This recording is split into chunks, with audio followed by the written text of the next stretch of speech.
Hi everyone, स्वागत है आप सभी का स्पिरिचुअल थॉट में। कैसे हैं आप सभी लोग।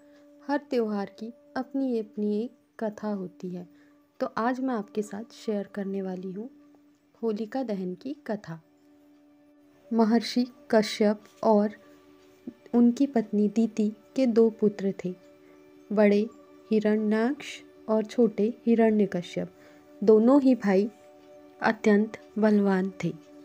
दोनों भाइयों ने स्वर्ग पर आक्रमण कर उस पर विजय प्राप्त कर ली थी और अपना अधिकार जमा लिया था। एक बार जब हिरण्याक्ष ने पृथ्वी को समुद्र में डुबा दिया तो भगवान विष्णु ने वराह अवतार लेकर हिरण्याक्ष का वध किया।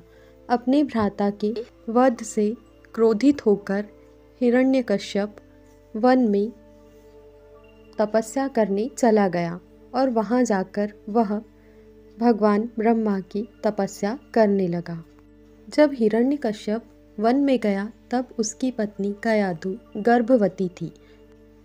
हिरण्यकश्यप के जाते ही देवताओं के राजा इंद्र ने हिरण्यकश्यप के राज्य पर आक्रमण कर दिया और उस पर अपना अधिकार जमा लिया। उस समय देवर्षि नारद ने देवताओं के राजा इंद्र से हिरण्यकश्यप की पत्नी कयाधु की रक्षा की और उसे अपने संरक्षण में ले लिया। कुछ माह पश्चात कयाधु ने एक पुत्र को जन्म दिया जिसका नाम प्रहलाद रखा गया। देवर्षि नारद पहले से ही विष्णु भक्त थे और वे हर पल केवल नारायण नारायण का जाप किया करते थे। और चूंकि हिरण्यकश्यप की पत्नी कयाधु देवर्षि नारद के संरक्षण में थी तो उन्होंने देवर्षि नारद से भगवान विष्णु के विषय में सुना, जिसका प्रभाव प्रहलाद पर पड़ा और वे गर्भ से ही विष्णु भक्त हुए। इधर हिरण्यकश्यप ब्रह्मदेव की आराधना करने लगा और कई वर्षों तक तपस्या करता रहा। उसकी तपस्या से प्रसन्न होकर ब्रह्मा जी ने हिरण्यकश्यप को दर्शन दिए और हिरण्यकश्यप से कहा, हिरण्यकश्यप, मैं तुम्हारी तपस्या से प्रसन्न हूँ, मांगो तुम क्या वर चाहते हो। तब हिरण्यकश्यप ने ब्रह्मदेव से अमृत की प्रार्थना की। तब ब्रह्मदेव ने हिरण्यकश्यप से कहा, हिरण्यकश्यप, इस पृथ्वी पर जिसने जन्म लिया है उसका अंत निश्चित है, अतः इसके अतिरिक्त तुम जो भी वर चाहते हो वह मांग लो। तब कुछ देर विचार करने के पश्चात हिरण्यकश्यप ने ब्रह्मदेव से अपनी समझ के अनुसार वर मांगा।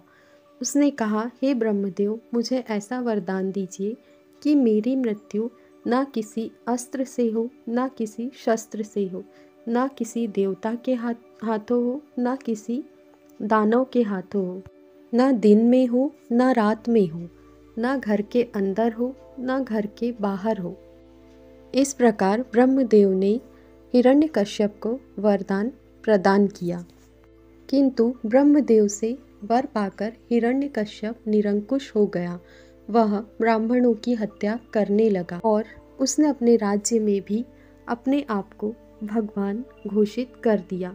उसने किसी भी भगवान की पूजा करने से सभी को रोक दिया और स्वयं की पूजा करवाने लगा, और जो कोई भी उसका कहा नहीं मानता वह उसे दंड देता था। किंतु हिरण्यकश्यप की स्वयं की संतान प्रहलाद विष्णु भक्त थी। वह सदैव भगवान विष्णु का जाप करते रहता था और हिरण्यकश्यप के मना करने के बाद भी वह नहीं माना।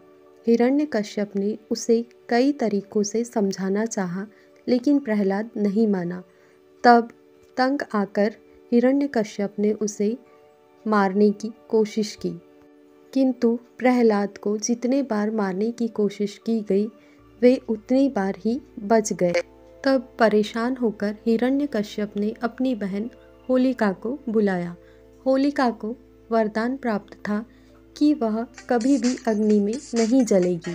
इस वरदान का लाभ उठाकर होलिका प्रहलाद को लेकर जलती हुई अग्नि में बैठ गई, लेकिन उस अग्नि से भी प्रहलाद को कोई हानि नहीं पहुंची और होलिका उसमें जलकर भस्म हो गई। तभी से बुराई पर अच्छाई के प्रतीक के रूप में होली का त्यौहार मनाया जाता है। आप सभी को होली की बहुत बहुत शुभकामनाएं। धन्यवाद।